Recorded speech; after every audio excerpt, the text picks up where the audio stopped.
Hello friends, welcome to my YouTube channel Hatim Ali's Life. তো বন্ধুসকল মই হাতিমা আজি আকৌ পুনৰাই আপোনালোকক স্বাগতম জনাইছো। আজি মোৰ আলোচ্য বিষয় ৰঙালাও খেতি।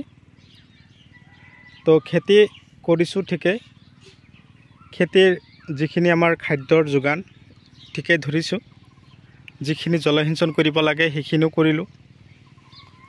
কিন্তু মই আজি নতুনকৈ ট্ৰপি এটা ল'ম। মোৰ প্ৰধান ট্ৰপিটোৱে হ'ব কি নিশ্চয় গম পালে। তো বহুত ঠাইৰ পৰা মোলৈ ফোন মাৰিলে যে দাদা প্ৰব্লেম এটা, ৰঙালাও 7 বিঘা 10 বিঘা 15 বিঘালৈকেও কৰিছোঁ, তো ৰঙালাওৰ কলিখিনি পচি যায়। তো ইয়াক ধৰি ৰখাৰ কৌশল কি, আমি কি পদ্ধতি অৱলম্বন কৰিলে আমাৰ ৰঙালাওখিনি ভাল হ'ব, ডাঙৰ দীঘল হ'ব। তো মই জাষ্ট আজি দুটা ট্ৰপি ল'ম। এটা ট্ৰপি হ'ব ৰঙালাও পচি নাযাবলৈ কি কৰিব লাগে এয়া চাওক। আৰু পোকে এনেকুৱা ধৰণৰ তাৰমানে ৰঙালাওখিনিত আক্ৰমণ কৰা দেখা পোৱা গৈ আছে খেতিত। এনেকুৱা হ'লে নানান ধৰণৰ সমস্যাৰ সন্মুখীন হ'ম। তো বন্ধুসকল, আশা কৰোঁ আপোনালোকে যদি মোৰ চেনেলৰ নতুন ভিউৱাৰ্ছ হিচাপে আছে তেনেহ'লে মোৰ চেনেলটো ছাবস্ক্ৰাইব কৰি দিব। আৰু মোৰ আপোনালোকৰ তাত এটাই কথা, আপোনালোকে আজিৰ ভিডিঅ'টো অন্তত স্কিপ নকৰিব, আৰম্ভণিৰ পৰা শেষলৈকে নিশ্চয় চালে নিশ্চয় গম পাব যে আজিৰ এই ভিডিঅ'টো আপোনালোকৰ কাৰণে অত্যন্ত গুৰুত্বপূৰ্ণ ভিডিঅ'। এই ভিডিঅ'টো যদি আপোনালোকে মনোযোগী হৈ অকণমান শুনিব পাৰে তো আপোনালোকৰ আশা কৰোঁ 100% উপকৃত হ'ব। মই ইয়াত যিটো ৰঙালাও লগাইছোঁ ইয়াত হাজাৰী নহয়, এইটো হ'ল চাকাতা ভীমা মাটিত দিব পৰা ৰঙালাও হাইব্ৰিড F1। খেতিৰ বয়স আজি 45 ডেজ। যেতিয়া নেকি খেতি মই গুটিখিনি লগাইছিলোঁ, লগোৱাৰ পিছত যেতিয়া 15 পৰা 20 দিন বয়স হৈছিল, তাৰমানে ঠিক এনেকুৱা সময়ত আপোনালোকে নিশ্চয় চাব পাৰিছে, যেতিয়া গছখিনি এনেকুৱা আছিল 15 পৰা 20 দিন, তেতিয়া মই খেতিত কি কৰিছিলোঁ, দাহাত লক্ষণ দি, দাহাতটো হ'ল পোকৰ ঔষধ, পাতবিলাক হেতাৰ পৰা ৰঙা পৰাৰ কাৰণে, আৰু লক্ষণ দি হ'ল ফাংগাচাইড পচলা তাৰ কাৰণে। ইয়াত ধৰক অলৰেডি 6 কঠা মাটি আছে ৰঙালাও খেতিৰ। আৰু মই এই খেতিটোত কি কৰিছিলোঁ, 98 যিটো হিমক এচিড আৰু ফলিক এচিড দানা সেইটো সিঁচিছিলোঁ ইউৰিয়া সাৰৰ লগত। সিঁচাৰ পিছত গছখিনি ধৰক যেতিয়া এনেকুৱা হৈ আহিল, 45 ডেজ পাৰ হৈ গ'ল, তেতিয়া ধুনীয়াকৈ গছখিনিৰ আগখিনি ওলালে। তাৰমানে হিমক এচিড, ফলিক এচিড, ৰটেক্স এইবিলাক দানা সিঁচাৰ পিছত গছখিনি এনেকুৱা হ'ল। মই অলৰেডি বহুতক পঠিয়াইও দিছোঁ ডেলিভাৰী কৰি ঔষধখিনি, মই যিবিলাক খেতিত দিছিলোঁ। তো কথা হ'ল মোৰ আজি প্ৰধান দুটা ট্ৰপি, এটা হ'ল 1G 2G আৰু 3G কাটিং কোনটো সময়ত কৰিব লাগে, আৰু ৰঙালাওৰ মাইকী ফুলি থাকে কিন্তু ফুলত কলিবিলাক পচি যায়, তাৰ প্ৰধান কাৰণটো কি মই আজি আলোচনা কৰিবলৈ গৈ আছোঁ। তো দেৰি নকৰিব, আপোনালোকে মই যিখিনি কথা কৈ আছোঁ সেই কথাখিনি আপোনালোকে ফ'ল' কৰি আপোনালোকেও কৰিব বুলি মই আশা ৰাখিলোঁ। তো প্ৰথমতে কি কৰিব, ৰঙালাও যেতিয়া গছৰ পৰা কলিবিলাক ওলাব, যেতিয়া গছৰ পৰা কলিবিলাক ওলাই এনেকুৱা হ'ব, তেতিয়া আপোনালোকে কি কৰিব, আপোনালোকে লক্ষ্য কৰিব যে খেতিত মতা আৰু মাইকী ফুল কেনেকুৱা। যদি আপোনালোকৰ খেতিত কেৱল মাইকী ফুল কম হৈ আছে বা কেৱল মাইকী ফুলে আছে, মতা ফুল নাই, তেতিয়া আপোনালোকে লক্ষ্য কৰিব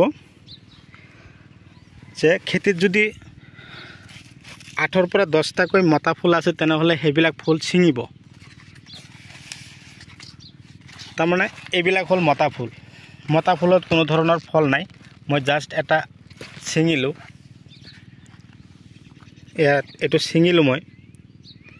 ছিঙাৰ পিছত কি কৰিম, ইয়াৰ ভিতৰত যিটো এটা ৰেণু থাকে, এই ভিতৰত থকা ৰেণুটো কি কৰিম, স্ত্ৰী ফুলৰ ভিতৰত আমি সোমাই দিম, যাতে স্ত্ৰী ফুলৰ ভিতৰত কোনো ধৰণৰ দুখ নোপোৱাকৈ ইয়াক তাৰমানে আমি কি কৰিম, মই আগতে বনাই লৈছোঁ, চাব এনেকুৱাকৈ ছিঙি ল'ব, নিশ্চয় গম পালে।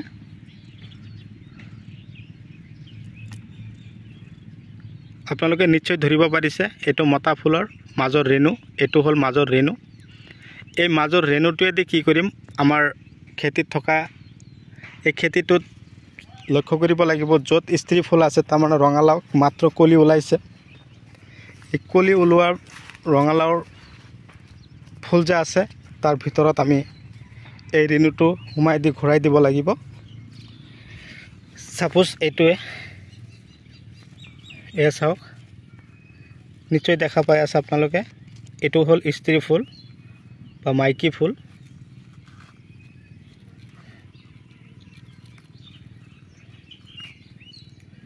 এয়া চাওক, এইটো ৰেণু কি কৰিব, ইয়াৰ চাৰিওফালে ধুনীয়াকৈ ঘূৰাই দিব। দিয়াৰ পিছত এইটো ধুনীয়াকৈ জাপি দিব। এটা কথা কি, ৰঙালাওৰ ফুলখিনি ৰাতিত ফুলা দেখা পোৱা যায় আৰু মৰ্ণিঙত ধৰক মৰ্ণিঙৰ 11টালৈকে ফুলি থাকে, তাৰপিছলৈ আকৌ কোচ খাই যায়। তো আপোনালোকে এই পদ্ধতি অৱলম্বন কৰিলে মই আশা কৰোঁ আপোনালোকে সফল হ'ব পাৰিব।